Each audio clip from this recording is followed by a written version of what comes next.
Well, you're still playing, and you obviously haven't retired.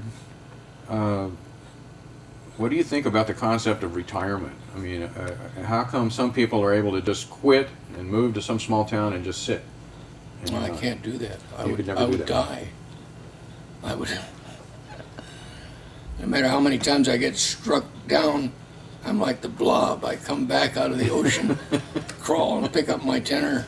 I had a few times when it was, you know, when I had those operations, but that keeps me alive. Mm-hmm.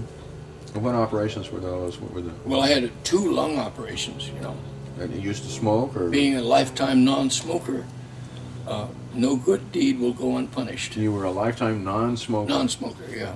and you still had a lung problem? Yeah, I had cancer of the lung Uh-huh. twice, so who knows? The environment is hard to say. Also, secondhand smoke, they tell Right, me, you were is...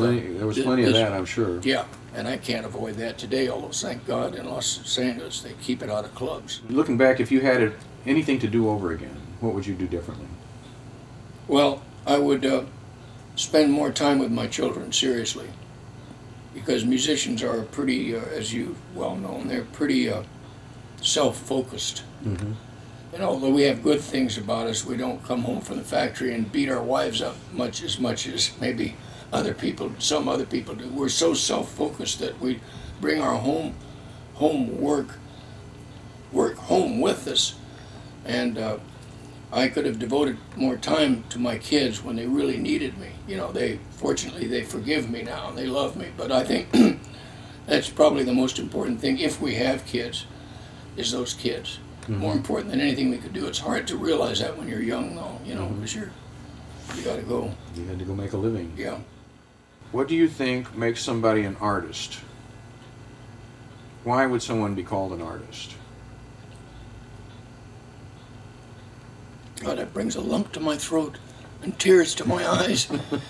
I think it's the desire to create beauty, which is, of course, very subjective, because what is beauty?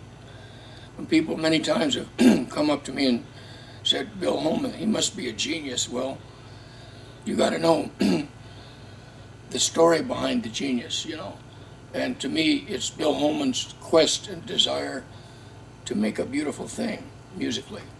And that's above any child virtuosity technique or anything else. That's all they help. But how many virtuosos have just sort of gone up and then disappeared? Mm-hmm. Because they didn't have that drive to make something of beauty. Now you can describe the meaning of beauty to me. To take it further than it's ever gone before. Yeah, I guess, yes.